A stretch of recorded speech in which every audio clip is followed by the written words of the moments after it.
Assalamualaikum warahmatullahi wabarakatuh. Apa kabarnya nih para pejuang cuan semua? Semoga kalian dalam kondisi yang baik-baik saja teman-teman. Bagi kalian semua, rekan-rekan semua yang mungkin kondisinya kurang enak badan teman-teman, semoga kalian lekas diberi kesembuhan ya. Amin. Mantap jiwa ya. Tetap ya, secangkir kopi harus selalu ada buat menemani kesempatan kali ini teman-teman ya, untuk menemani gundah gulana kalian, untuk menemani kesepian kalian, atau untuk menemani mencari inspirasi. Dengan adanya secangkir kopi, siapa tahu bisa ketemu seperti itu. Nah, jadi kalau kita lihat perkembangan bersama-sama teman-teman ya.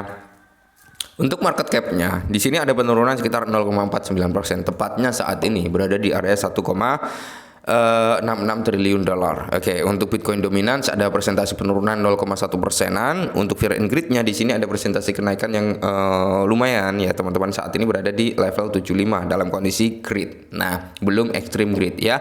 Harapannya kembali lagi ke extreme greed. Kalau kita lihat untuk kinerja di Bitcoin ya kan dan altcoin masih sama teman-teman, masih berjuang ya untuk Bitcoin sendiri untuk merebut kembali level 44.000 ya. Cuman banyak orang atau banyak sebagian para cukong yang memposisikan diri mereka untuk ambil untung. Makanya ada kenaikan pasti akan ada penurunan ya. Karena saya nggak bosan-bosan nih ngingetin teman-teman, ketika kalian udah mendapat kenaikan yang cukup signifikan dan mendapat cuan, ingat sifat tamak harus dihilangkan. Jangan sampai kalian menjadi kaum-kaum screenshot gitu teman-teman. Wah, screenshot dulu nih lumayan nih cuan gitu. Jangan sampai seperti itu ya. Karena apa? Hantu penurunan selalu ada gitu teman-teman ya. Kalau kalian nggak manfaatkan momentum kenaikan tersebut, ya kalian yang akan dimanfaatkan orang untuk melakukan penarikan gitu loh ya. Nah, kali ini teman-teman, di tengah spekulasi, di tengah keramaian tentang kinerja daripada Bitcoin dan altcoin tentunya teman-teman, di sini timbul spekulasi alt session incoming. Oke, alt session incoming. Ya semoga saja teman-teman dalam waktu dekat alt session bisa terjadi ya. Kalau secara historical itu biasanya terjadi setelah halving. Ya, setelah halving, setahun setelah halving, alt session baru mencapai di puncak-puncak ATH-nya. Siapa tahu siklus kali ini berbeda. Ya harapannya sih nggak jauh-jauh juga gitu ya. Siapa tahu setelah bull run ya kan, setelah halving, setelah halving, alt session udah mulai terlihat nih. Semua udah menunjukkan tanda-tanda positifnya. Harapannya seperti itu. Sedangkan halving akan terjadi di April tanggal 13 teman-teman ya, sebentar lagi lah, kurang lebih ya 4 bulan something lah ya kan. Nah, kali ini teman-teman di tengah hal yang seperti ini ada pemicu-pemicu lain yang mendorong ya incomingnya alt session. Oke, kita bahas teman-teman ya. Nah, di sini teman-teman, BlackRock Bitcoin Spot ETF siap untuk peluncuran cepat, analis memicu spekulasi. Oke ya. Jadi di sini teman-teman ya, kalau kalian lihat di media-media yang tersebar saat ini, SEC udah melakukan pertemuan atau pelamar ETF Bitcoin Spot ini teman-teman. Ada 13 kandidat yang sudah melakukan pertemuan dengan SEC lebih dari 4 kali ya. Khususnya BlackRock kalau nggak salah 6 kali teman-teman ya. Kalau salah mohon koreksi ya. Nah, industri kripto mengantisipasi persetujuan ETF Bitcoin pertama oleh SEC teman-teman. Nah, jadi di sini dalam tweet baru-baru ini, analis kripto terkenal Crypto River telah membangkitkan kegembiraan dalam komunitas cryptocurrency, menunjukkan bahwa peluncuran ETF spot BlackRock ya atau Bitcoin ETF ini teman-teman yang dipelopori oleh BlackRock yang sangat dinanti mungkin hanya beberapa hari lagi setelah persetujuan peraturan wawasan analis menunjukkan perkembangan penting di Komisi Sekuritas dan Bursa SEC, di mana emiten dilaporkan menunggu tanda tanggal 2 departemen penting 9B, 4 dan S1. Nah, jadi gini teman-teman ya, banyak spekulasi yang beredaran saat ini tentang Bitcoin Spot ETF. Nah, spekulasi yang pertama di sini mengarah pada 99,9% itu Bitcoin ETF akan di-approve oleh SEC, ya kan? Spekulasi kedua ya kan sama saja tentang persetujuan ETF spot Bitcoinnya, yang dimana banyak yang memperkirakan seperti ini.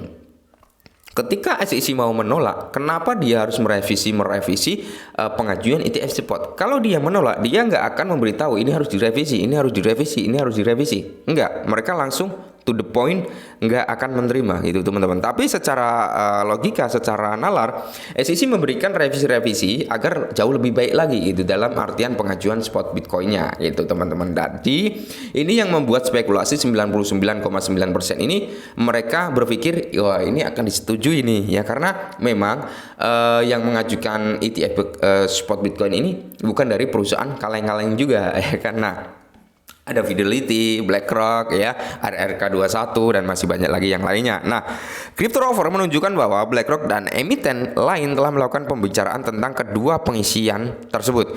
Didasarkan bahwa ETF spot Bitcoin kemungkinan akan diluncurkan dalam beberapa hari setelah penerimaan pengajuan 19B-4. Nah, selain itu, ia mencatat kemungkinan hal ini menjadi karena emiten tersebut sudah aktif menjadikannya kampanye pemasaran untuk ETF mereka. Nah, banyak sekali orang-orang yang percaya ya teman-teman, orang-orang yang memperkirakan ini hanya sekedar perkiraan ya. Bitcoin spot ETF ini akan membawa presentasi harga daripada Bitcoin teman-teman itu lebih dari 50.000 dolar ya. Bahkan ada yang spekulasi nih di akhir Desember harga daripada Bitcoin ini bisa mencapai ke 50.000 US dollar setelah approve-nya Bitcoin ETF ini akan melambung lebih tinggi lagi, mendekati di range harga ATH-nya, mendekati teman-teman, bukan berarti dia menyentuh ATH lama, tapi mendekati ya. Entah nanti di level 60.000, 65.000 atau 67.000 gitu teman-teman, spekulasinya seperti itu. Nah, ketika itu terrealisasi dan mendekati halving teman-teman, rata-rata akan terjadi yang namanya retracement. Banyak orang yang memperkirakan seperti itu. Kenapa? Karena di sini teman-teman ya, ketika mendekati halving teman-teman, itu akan banyak spekulasi orang-orang ini masuk dulu nih, harganya akan cenderung lebih naik. Tapi ketika mendekati sudah sangat dekat, mungkin H-1, H-2 atau H-3, itu sebagian orang udah mulai mengambil keuntungan ya, mereka menjual tipis-tipis, menganggap Bitcoin ini udah cukup mahal nih. Mereka akan lari ke altcoin, larinya akan ke altcoin. Mereka akan mendorong harga daripada altcoin yang menurut mereka berpotensial, dimasukkanlah suntikan-suntikan dana dari hasil penjualan Bitcoin dan membuat harga daripada altcoin ini mengalami recovery yang cukup lumayan, dan tanda-tanda alt season mungkin udah mulai akan terlihat gitu teman-teman ya. Semoga saja ya skenarionya seperti itu gitu ya. Nah, tapi kalau kita berbicara tentang siklus-siklus yang sudah pernah terjadi teman-teman, rata-rata memang bull run itu terjadi setahun setelah halving gitu teman-teman. Puncak-puncaknya loh ya, puncak-puncaknya itu terjadi setahun setelah halving. Nah, semoga saja ya nggak nyampe setahun setelah halving ini udah mencapai ke all time high-nya, dan di tahun 2024 mungkin akhir ya udah positif lah, harapannya seperti itu ya. Nah, jadi kedatangan cepat Bitcoin ETF. Nah, di sini seperti yang dilaporkan sebelumnya oleh Youtudai ya, SEC diperkirakan akan memberikan lampu hijau kepada ETF Bitcoin pada pertama pada 10 Januari 2024. Tonggak peraturan ini telah menarik perhatian yang signifikan dari lembaga keuangan besar dengan akses raksasa industri seperti BlackRock dan Fidelity mengajukan pengajuan sekitar selusin aplikasi untuk Bitcoin spot ETF. Nah, menurut pandangan orang-orang hebat teman-teman ya, pada tanggal 10 Januari nanti itu akan ada approvement daripada Bitcoin ETF.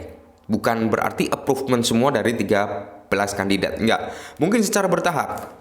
Ada 2 atau 5 yang mungkin akan di-approve lebih dulu ya.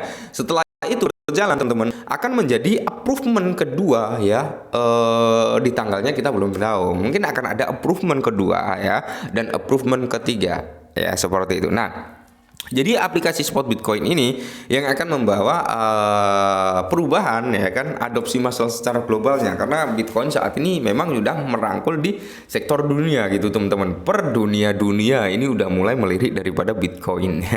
El Salvador yang pertama kali ya, dalam artian pertama kali yang presidennya ya kan melakukan pembelian Bitcoin, dan saat ini negara tersebut mendapatkan keuntungan yang luar biasa ya dari Bitcoin, dan dia belum ngejual juga. Nah, mungkin ini sedikit informasi ya teman-teman, semoga bermanfaat dan salam cuan.